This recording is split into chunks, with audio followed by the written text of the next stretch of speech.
All right, so we got to move on. We got to talk about Daredevil. So we had the are first weeks behind on Daredevil. So we had the first episode we talked about. Yeah. There's been 4 more episodes since then. Yeah. I still feel the same way about this show. I have weirdly come around in some sectors on this show. I still haven't. So here's my thing. I am literally pulling up my phone right now to go back and look at episodes because that's what I have on my phone. I don't really remember the ins and outs of each individual episode. Yeah.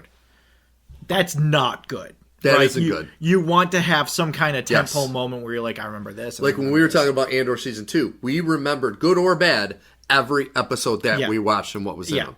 And it's like, there are tentpole moments that I do remember from a lot of these episodes, but there's also a lot of so much filler that I don't remember what the episode was actually about. So that's not great. Yes. I found out something interesting about myself. Watching Daredevil beat up ICE agents will salve over all kinds of problems I have in this plot.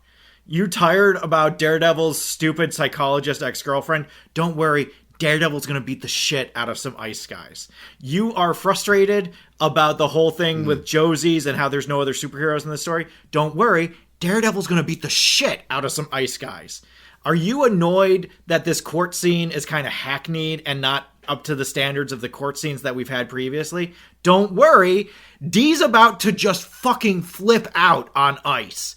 And it's just like, okay, I guess as long as I get to see Daredevil beat the fucking shit out of some ICE guys, I guess I'm okay with a lot of these things. And then Bullseye shows up and you're like, well, this is even better. So it's like, I don't know. You must have loved the beginning of episode 4. Is this a good thing? I don't know if it's a good thing. Is it something that kind of helps? It does help. It doesn't take away from the baby Gandolfini of it all. I'm so sick of baby. Yeah. I've been trying to come up with a baby Gandolfini spoonerism. There isn't one. And that's how bad he is in the show. And I think the showrunners know this because, a little bit of a spoiler, in episode 5, they kind of dangle that he might be getting whacked. And you're like, yes! And then when you're not, he's like, oh, fuck. So again, spoilers for season 5, for episode 5. Okay, so episode 2 called Shoot the Moon. Yeah, we'll get there. This again is so slow and frustrating, and at this point we still don't have Daredevil like fighting ICE agents. There's a little fight at the end of the episode where they get to his hideout and he fights a few guys. Shockingly, they figured out where he was staying. It's like, I can't believe it. That's incredible. It fucking drove me nuts. But like this again is one of those episodes where it's like, I don't remember the plot of the episode. So a lot of this is about Daredevil trying to figure out, I have to get into Red Hook and find the stuff, the guns and other illicit things that were being brought in by Kingpin. And meanwhile, Kingpin is meeting with the governor because the state of New York is finally pulling funding for him and being like, you can't have everything. We have to draw the line somewhere. Yeah. And you're just like, I would love for this to not be a commentary on American society, except that it's exactly where we are right now. Of just like, so nobody's gonna step in?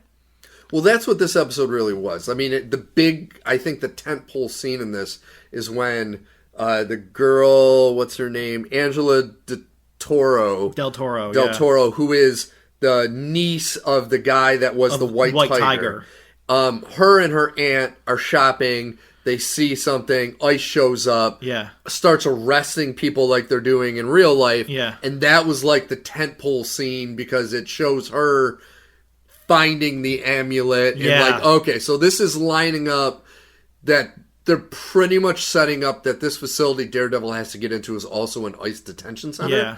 And so they're like, okay, so now we're setting that up. And I love, because White Tiger 2 is more important than White Tiger. She just is. White Tiger 2 is a more important character than White Tiger. She just is.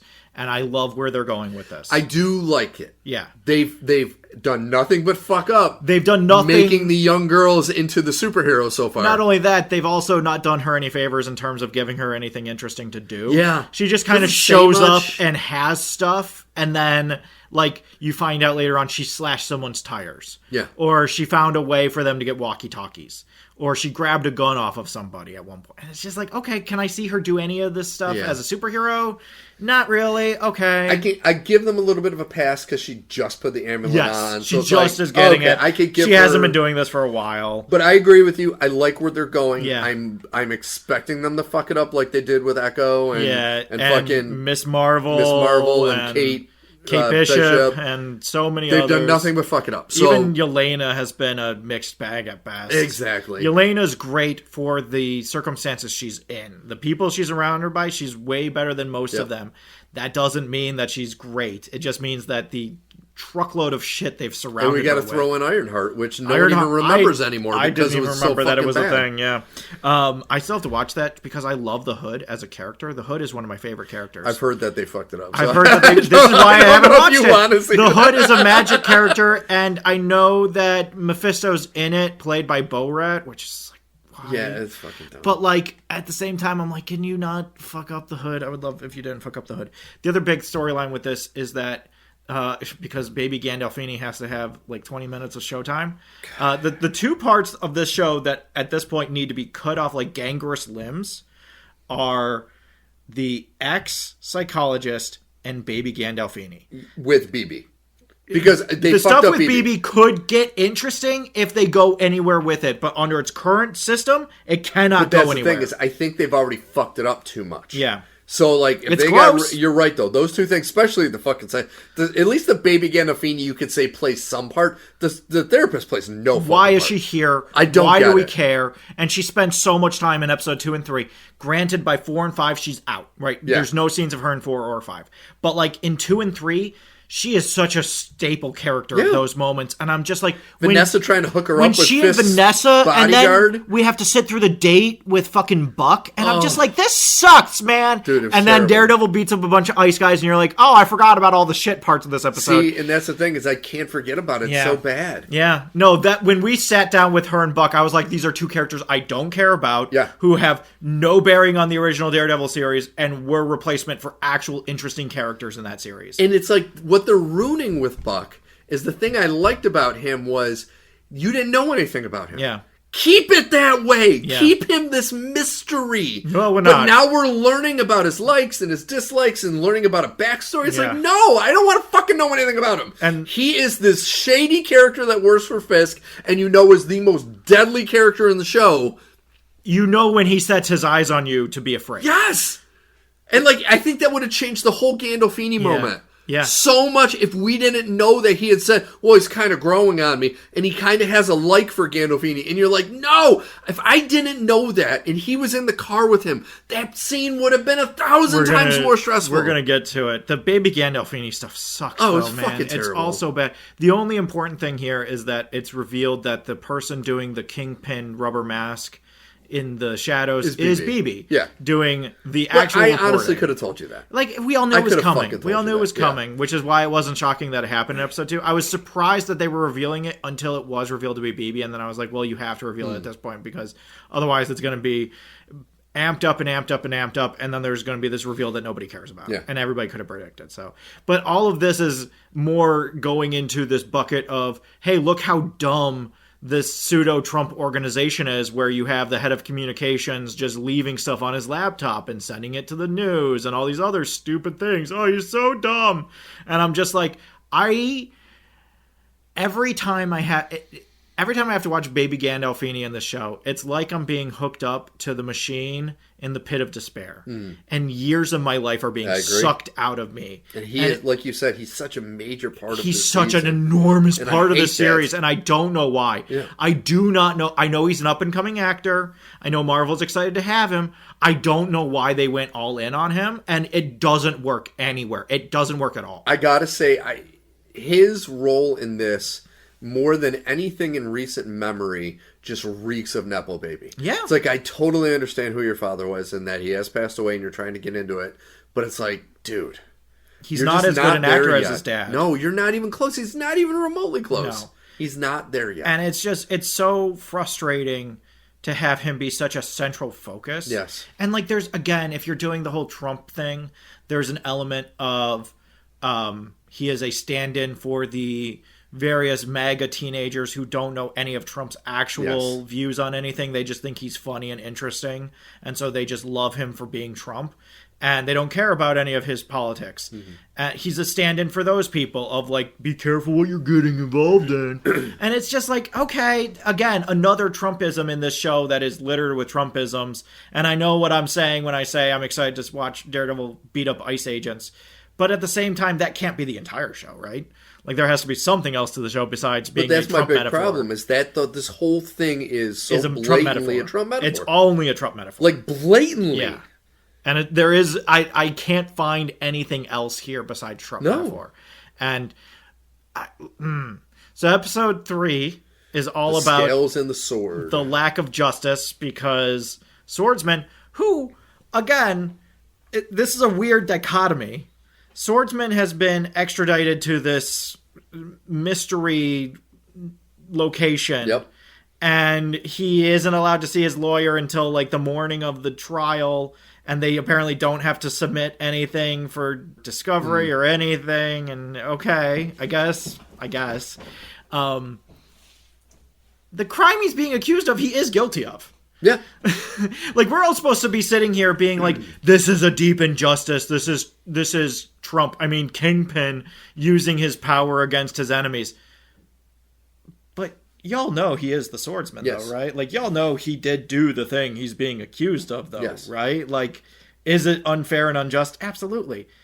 He also did it. Yeah, he did do it. Let's not argue about whether he did or didn't do it. So it's a weird hill to die on, to have it be like, yes, he is a vigilante, and also, no, he's not a vigilante, and you took away his human rights, and he never did anything to merit this when he was definitely a vigilante, and it's a weird hill to die on. It is a very weird hill. But his whole trial, though, just leaned even more into the whole allegory, because it's the New York Supreme Court instead of the actual Supreme Court, and you could tell they're all on, and it's like, to the point where even the lawyers are like, why are we here? Exactly. Let's just, rubber stamp this and move it along. And the swordsman, at least he knows, like, he goes in and resigns. He goes, I know I'm going to fucking lose. And meanwhile, there's this cross-cut back and forth of Matt and Karen is like, we got to just start killing people. Yeah. Like, we just got to straight up start killing people. We got to call Frank. Because, like, this is where we are now. Yep. And it doesn't matter where we want to be. It matters where we are.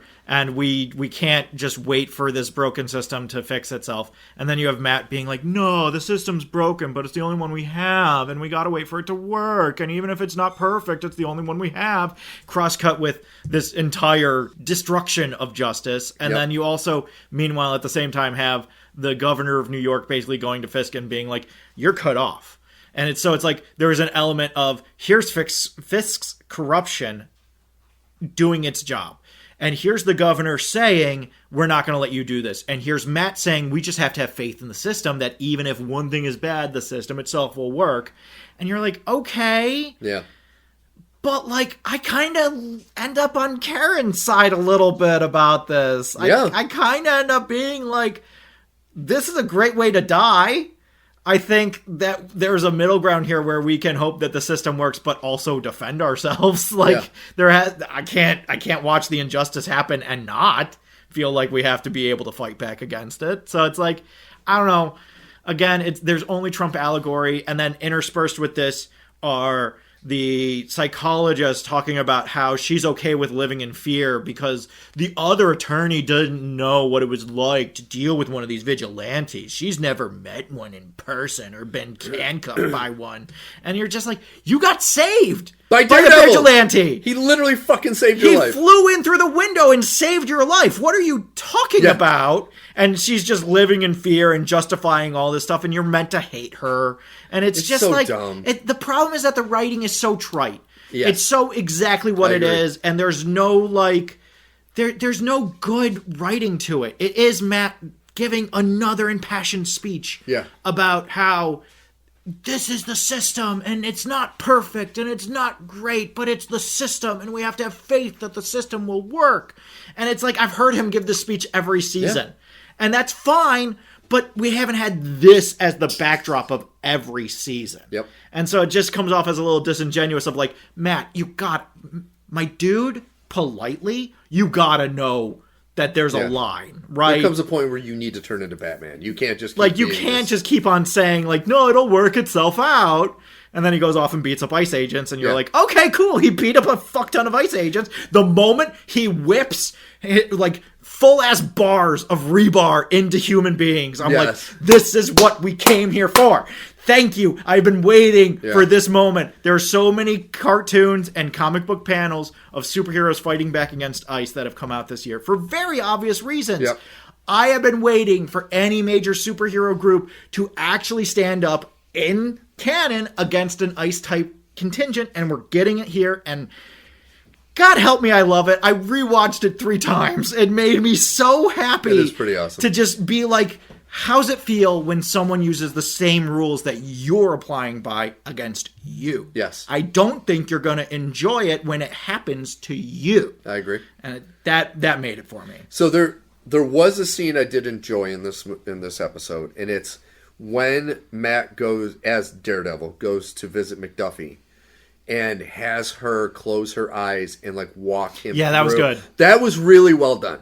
I will give them credit on that. That's the type of scene I would like to see more of. Yeah. Something that's meaningful, but it's also him almost transferring his powers over to somebody by saying, just close your eyes and really... And I thought that was well done. That was so well done. And then the escape at Red Hook was okay. I liked it. It was all right. I liked it to the point where the ICE has them surrounded, and then Karen and Angela drive up in a bulletproof battle tank. Yes. And just park it, and suddenly none of the ICE people know what to do.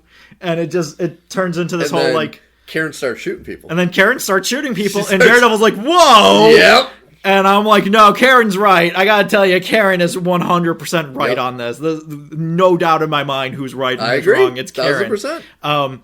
But then, like, you have all these guys who are supposed to be shooting at them, and then the bullets just stop while they're discussing what they want to do. And Angela's like, do you know how to drive this? And Swordsman's like, I guess! And he jumps in, and then everybody goes their separate ways, and they start shooting at them again. Yeah. And ICE goes to chase. Oh, their tires have all been slashed. And it's like, it just felt a little... it was disjointed. Cheap. Yeah. For how good everything leading up to that moment was, it felt like they got to that moment, and they were like, we don't know how they escape. But so Deus Ex Machina, here's this tank. It's like, we know that the AVTF, which is the ICE version of this, we know they have helicopters and radios. Yeah. So they never got on a radio and said, hey, there's a massive truck leaving Red Hook loaded with criminals. Get the helicopter in there and follow. Nope. Well, my favorite thing, and this happens in movies, right? This happens in My Beloved Die Hard. My favorite thing is when they get on a radio and Karen's like, red team, answer on 4. And I'm like, no one else on that radio has any questions about that? Yeah. No one else has like any follow-ups of red team? What the fuck is red team? Yeah. And then goes to Channel 4 to find out what's happening. And they're like, hey, meet us by the back door. And it's like... Nobody has any. I agree. So, like, but again, this happens in movies all the time. So, episode 4, gloves off. This has my favorite beginning. Did you know that the Kingpin is getting ready for a boxing match? Oh, God. Because Lord knows they only brought it up in episode 2. Which, once again, it's still an allegory because they're going to have a UFC fight at the White House.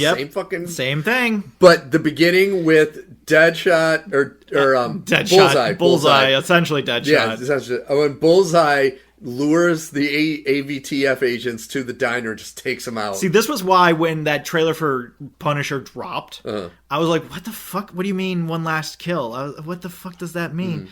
Because in this, he lures ICE to the location by saying, hey, I see the Punisher. Oh my God, he has a gun. And he just hangs up the phone.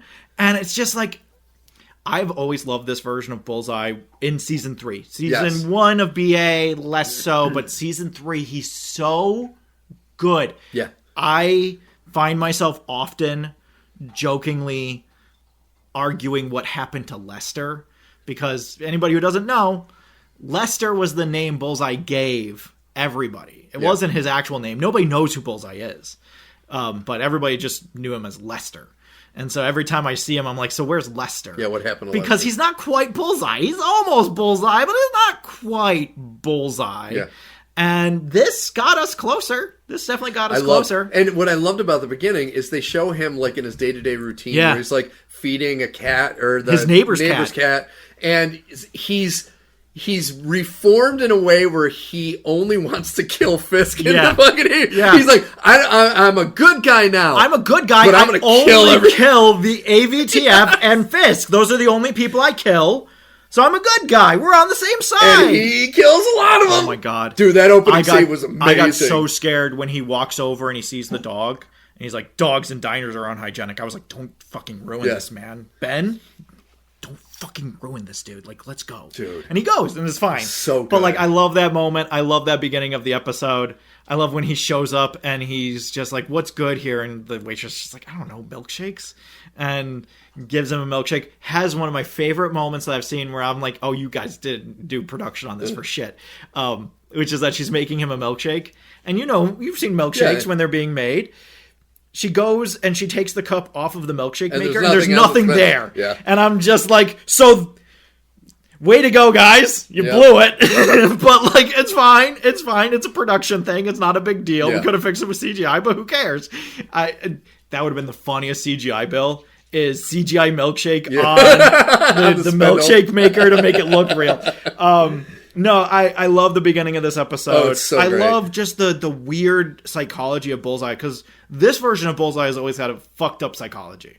Like, literally, that's his whole thing when we are introduced to Ben Poindexter. And then since Born Again, it's only gotten progressively more so. I said this last week, and I'll say it again. Throw a little white in your costume, man. It's really going to make the blue pop. Yeah. It's going to make it way more interesting, and especially on the logo, you got to have white on the logo. You can't have blue on blue. You got to have white. This is okay. This, in comparison to season 1, is a step forward, but here's my problem. The Little League hat from the season 3, when we're introduced to Bullseye and we see his background, still a more accurate logo for Bullseye than any of the ones he's had. So I'm just a little annoyed because you have it on a Little League hat and you can't seem to recreate it here, and I don't know why. Doesn't seem like that big a deal, but they did get the character right. They got the character right. They could do the costume. You're right. Yeah, I love parts of the costume. Yes. The combat boots and pants are interesting. It's a new, interesting, dynamic version of the character, which I don't dislike. It's more that gritty realism. Yeah, it puts it in the real world instead of him being in tights. Yes. Okay, all right. The top is so boring. Yeah. And then the mask is nothing. And it's just, you gotta give me something. Bullseye has these ringlets on his arms that are white. He has big patches of white around his costume. And then, of course, he has the white bullseye on his head. Give me something. You're not giving me anything. Give me something. I can see that. Unfortunately, the rest of this episode is Governor's Ball. Terrible. More stuff. And then the governor bows to fucking Fisk. Yeah, well, the governor says to Fisk, as long as you have Vanessa, you have my support. Because Vanessa schmoozes the governor and says, you don't know my husband like I know my husband. Yeah. And you have more baby Gandolfini going to BB and being like, are you the person leaking stuff and ruining my life? And her being like, what are you talking about? What are you even talking about? And being like, someone's ruining my life and I think it's me, but I can't say that, so it has to be someone else's fault. And this is like literally like 20 minutes of the episode, interspersed throughout the episode in these like 3-minute chunks. It's just baby Gandolfini melting down. I had a party and you called the cleaner and I thought I could trust you, so I made you dinner, but I don't know how to cook. I just followed the instructions online and it's incredible. Have you been leaking my information? And it's just like, this sucks. This sucks. Can we all just look around and agree that this sucks? Yeah. And then Bullseye goes out and kills a bunch of ice guys, and you're like, hey, you know what? It's not that bad. It's not that bad. Give him time. Hang on. Give him a minute. Give him a minute. So as this progressing towards the fight. Yes. You get a scene where Butch kills the last surviving crewman of the North Star. Yes. So that kind of closes that storyline of them hunting them. There's now no longer a legal way to prove what was on the boat. Exactly. And then you get to the fight. Yes. So I have to rewatch this because The fight's dumb. It doesn't make any fucking sense. It's in fucking Matt's dad's fucking home gym. Gym. It's all these things that, like, I get it. I understand why it is. I understand that it's a tactic by Kingpin specifically to get under Matt's skin. Well, I don't know. He also wanted to get Bullseye to come out of hiding, and he knew that doing this. And they talk about it, and that's why he doesn't want Vanessa to be there. But of course Vanessa shows up. Because she has to pull her Adrian moment. And baby Gandolfini shows up in all the merch God. that he bought with his own money. All his Trump merch. For whatever reason. And he's like, there's a discount? And it's just like, dude. That was the worst writing. They had to ship some of this stuff to your office for approval. Dude, it was the worst. They're selling it at the venue. This isn't some street vendor. Like, they sold it at all his scenes doing that, freaking out about the merch. I was like, am I all fucking of his scenes, period. This? They all suck. Like, they all suck. But at least the other scenes had something to do with, like, the plot line. Yeah. But just him freaking out about the merch price? Ugh. I was like, this is the dumbest fucking shit. But it's so funny. Isn't it so funny? Spoiler, Bullseye takes out Vanessa at the end of the fight. And it looks like she only got a shard in her chest. She got in her temple, but I thought she also got one, and it was just in her temple. It's just in the side of her head. See, I couldn't remember if she got one in her chest also. I don't just the side of her head. think so. I think it's just the one in the side of her head, because that's where all the surgery stuff happens in episode 5. Yes. Yeah, I'm looking through this episode now. There's I wish there was more interesting things. There's that interesting bit at the beginning where you have the Resistance and all the people they broke out coming up with a plan, and Swordsman's gonna go and lay low for a while. That was the other thing. We have this stupid CIA plotline. Matthew Lillard is still where's around. he been? He comes in intermittently and he says, we had a plan and you didn't do the plan, so why didn't we do the plan? And then Kingpin finally says, do you know who the fuck I am?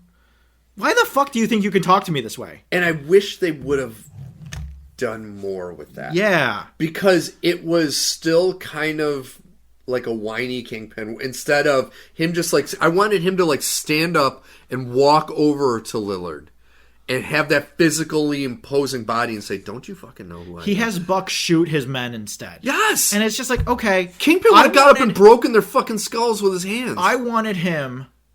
to similar, something where like he picks up both men and slams them together so hard they both die, and then picks up Lillard and throws him, and then walks up to him and says, "Are you sure you want to continue to have this conversation?" And it's that's the king. Exactly, and that's what they needed to do. So they were like, it was like a small step in that direction, but they needed to take bigger strides. Yeah, it's at least not Kingpin weirdly with his tail between his legs. Like, I love Vincent D'Onofrio, but I'm so tired of sad Kingpin face. Well, this is the writing. Yeah. Because he wasn't like this in the other seasons. You know, the first 3 seasons, he was the fucking Kingpin. He was the fucking Kingpin. God, in season 2, when Matt goes to prison... Oh, when Frank goes to prison, and he sees Kingpin doing heavy lifting, and you're just like, this is the fucking Kingpin, man. This is it. This is the whole thing. So good. And just here, it's just sad Kingpin face all the time, and you're just like, I'm so tired of sad Kingpin face. It's just not. And so the episode ends with Vanessa supposedly, seemingly getting injured. Daredevil pulls Bullseye out of the building before anything can happen, but he gets shot in the chest. Yeah. And so now they're running away, and Vanessa's on the mat, and Kingpin is in white trunks, and you're just like, this seems like a lot of different things. Yeah. I don't know that this all works, but at least episode 5, which is the race to find out who dies. And I know what they were going for with this episode. Yeah. They're like, this is going to be the dramatic episode. Fucking hated this episode. I'm not gonna lie. I got to the end of this episode with the feeling of one of them has to die. I don't even care who. Between who? Vanessa and baby Gandolfini. One of them has to die. But I don't care which of you it is. Whichever one it is can die. And people who complain about characters being fridged, because we complained about Foggy being fridged at the beginning of the show, Vanessa gets fridged in this episode. She's killed essentially for Kingpin's own personal growth. Spoiler alert. I would argue Vanessa was killed before season 1 of Born Again, when she came back a wholly different person than who she was in the Netflix series. Yeah. So I would argue Vanessa's been dead this whole time. And it's not what I wanted. I wanted Baby Gandolfini to die. I wanted both of them to die, frankly. But, like, I'll take one. But, like, the entire episode is just Baby Gandolfini on his phone being like, we have no comments about the state of the First Lady. He talks to BB and he's like, she's in critical condition. And then that gets leaked. And he's like, oh, BB! Yeah. And you're just like, this sucks, man. Meanwhile, we have flashbacks of Buck. And we're learning about Buck's backstory, and we get to see Wesley for the first time, and we see what they're trying to play off as Foggy and Matt right before the beginning of the Netflix series, except they don't look anything like Foggy and Matt did in the Netflix series. A fucking dick? Yeah. Like a douchebag like a dick. super dick. Yeah. And I'm just like, I don't know, man. I wanted Foggy back too, but this is a weird way to get there. And it's like, it was such a pointless flashback. So like, all right, so let's introduce this character that Foggy knows that Butch is supposed to kill, but then doesn't. Yeah. And then this whole episode is him finding the guy, even though you don't see any of it. You only see the dude dead in the trunk of the car. And it's like, that was the most worthless fucking flashback. If I want to see what Foggy and Matt were like, I will go watch the first 3 seasons. Yeah. I don't need it. Same thing with the fucking Kingpin, Vanessa, how they first met. Yeah. I will go watch that first season. It literally was a weird, like... shot-for-shot thing. It felt like them officially saying, this is not the Netflix universe. That's what it felt like to me. It felt like them saying, this is similar, but distinct and different from the Netflix universe. But it's too similar. Like, their whole introduction, the whole way they met in the art gallery with the white painting. Yeah.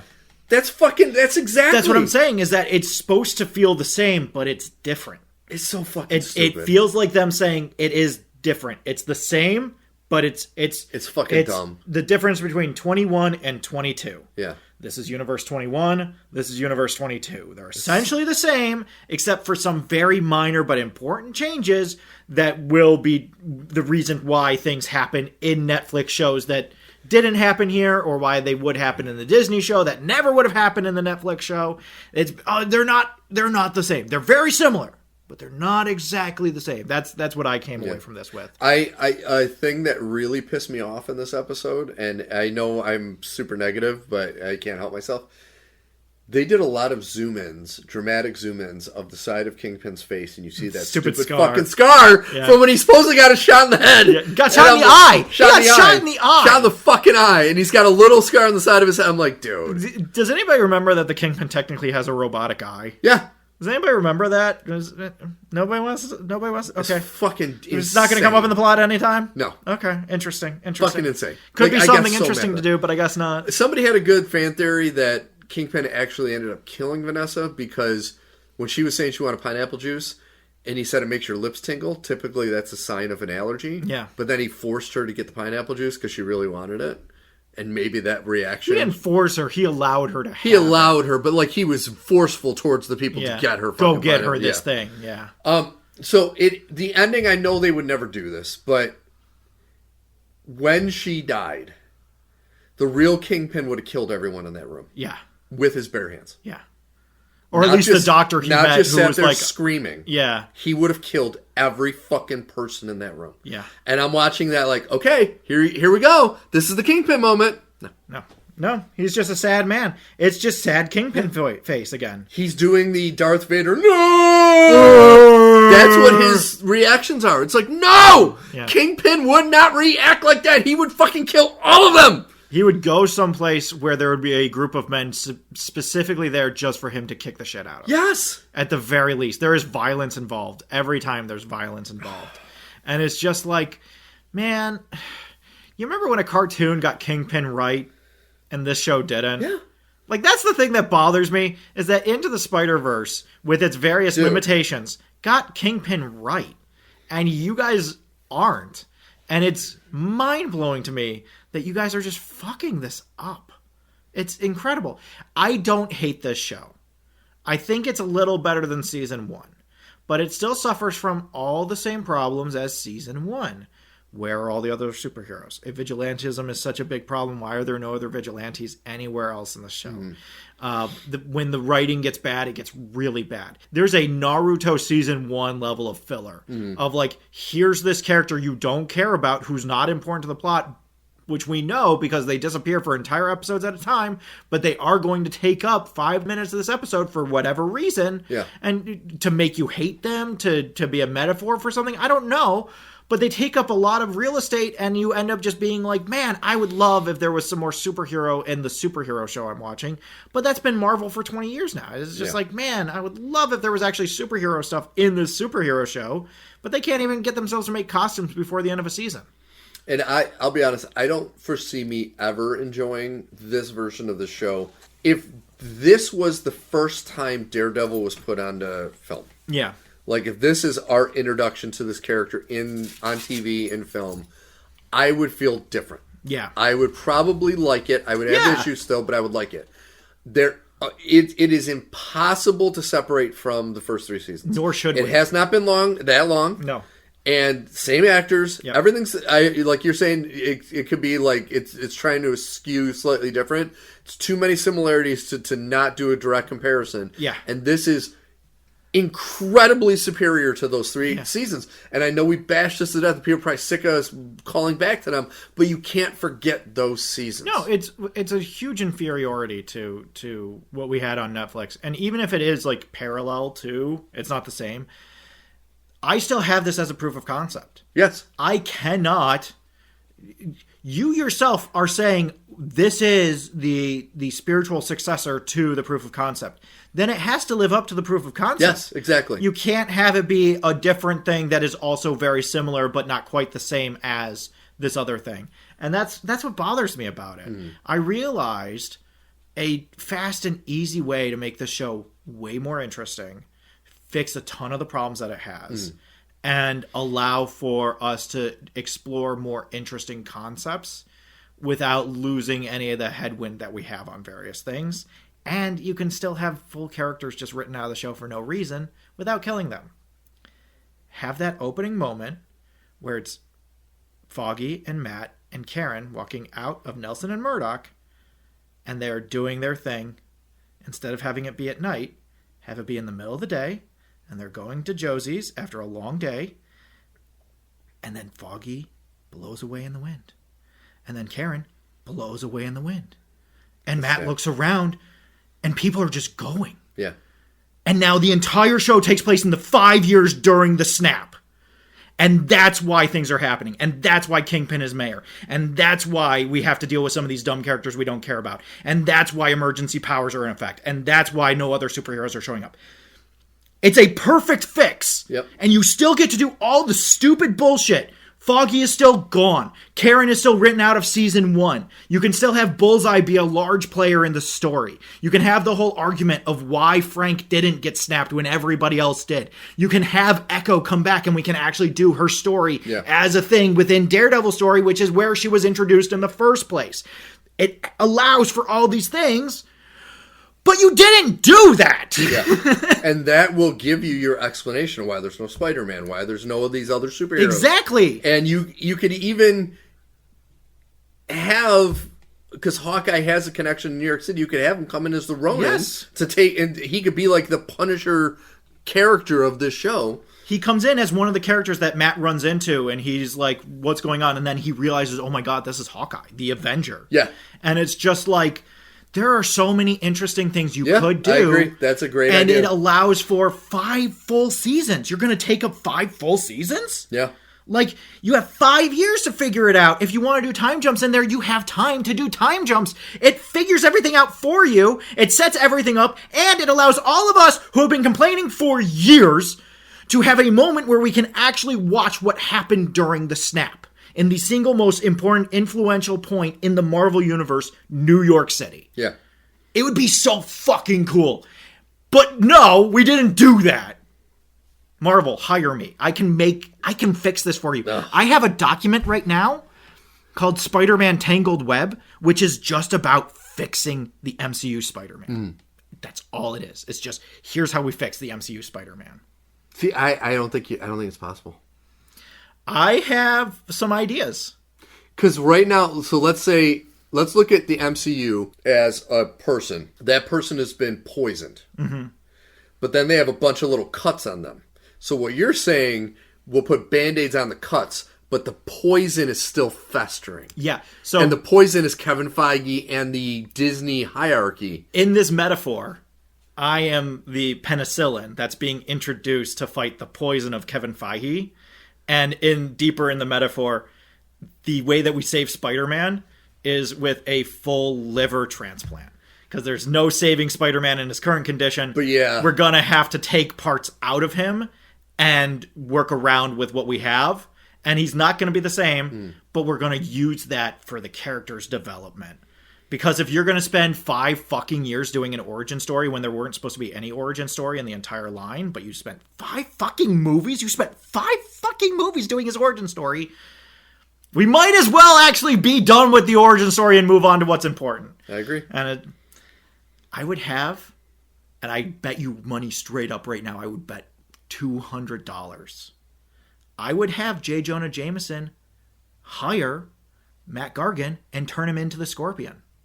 I bet you $200 that J. Jonah Jameson does not create the Scorpion in the upcoming Spider-Man movie. Oh, are you kidding me? Canonically made the Scorpion specifically to fight Spider-Man. I will bet you $200. Oh, you could bet me $1 million and you know you'd win that bet. There's no way. Because they already have kind of introduced the Scorpion in prison with Toombs at the end of Homecoming, where he has the Scorpion on his neck already. So he already is the Scorpion. Yeah. He just gets out of prison and then he's the Scorpion. Yeah.